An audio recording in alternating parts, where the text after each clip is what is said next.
সংবিধানের পঞ্চদশ সংশোধনী আংশিক বাতিল, ১৩ বছর পর ফিরল তত্ত্বাবধায়ক সরকার ব্যবস্থা, রায় হাইকোর্টের। হাইকোর্টের রায়ে গণতান্ত্রিক ব্যবস্থা ফিরে আসার গুরুত্বপূর্ণ দ্বার উন্মোচিত হল বলেছেন নির্বাচন ব্যবস্থা সংস্কার কমিশনের প্রধান বদিউল আলম মজুমদার। শেখ হাসিনা জুলাই আগস্ট গণহত্যার নিউক্লিয়াস, এসব অপরাধে তার সরাসরি সম্পৃক্ততা পাওয়া গেছে গুম কমিশনের প্রতিবেদনের তথ্য।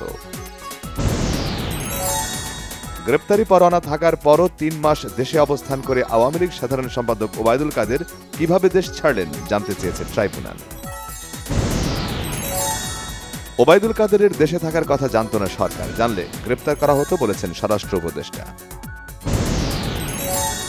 ব্যক্তি স্বার্থে দলকে ব্যবহার করলে কঠোর ব্যবস্থা, হুঁশিয়ারি তারেক রহমানের।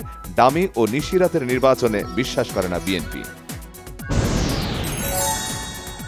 কয়েকজন মিলে টেবিলে বসে সংস্কার করা যায় না, তত্ত্বাবধায়ক ব্যবস্থার প্রবর্তক বেগম খালেদা জিয়ার সরকার, বলেছেন বিএনপি নেতারা। ত্রয়োদশ জাতীয় সংসদ নির্বাচন ইভিএমে নয় ব্যালটে হবে, জানিয়েছেন সিইসি। সরকার চাইলে যে কোনো সময় নির্বাচন করতে প্রস্তুত কমিশন। D8 সম্মেলনে যোগ দিতে রাতে মিশর যাচ্ছেন প্রধান উপদেষ্টা অধ্যাপক ড. মোহাম্মদ ইউনুস, জানিয়েছেন প্রেস সচিব। সরকারি কর্মকর্তাদের পদোন্নতি পেতে আগের মতো চলবে না লবিং তদবির, পরীক্ষা দিয়েই পেতে হবে পদোন্নতি, জানিয়েছে জনপ্রশাসন সংস্কার কমিশন।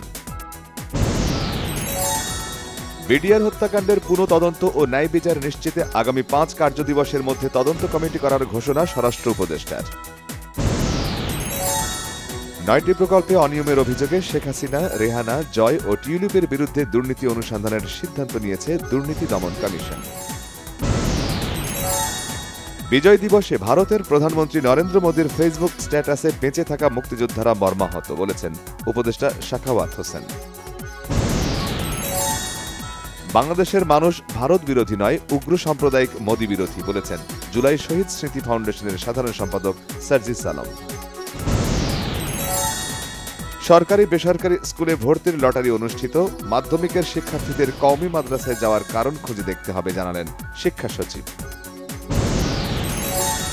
জনদুর্ভোগ কমাতে ইকোস অব রেভুলেশন চ্যারিটি কনসার্টের দিন খুলে দেওয়া হবে জাহাঙ্গীর ও জিয়া কলোনির গেট, টোল ফ্রি থাকবে এলিভেটেড এক্সপ্রেসওয়ে।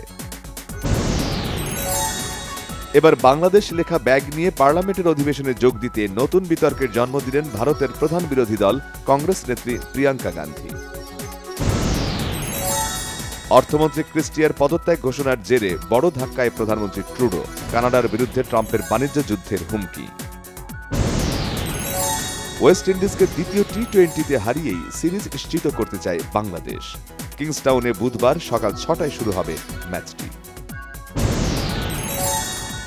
শতাধিক দেশের ২৭৬টি চলচ্চিত্র নিয়ে শুক্রবার ১৭তম বাংলাদেশ আন্তর্জাতিক স্বল্পদৈর্ঘ্য ও মুক্ত চলচ্চিত্র উৎসব শুরু হচ্ছে। উদ্বোধন করবেন তথ্য উপদেষ্টা।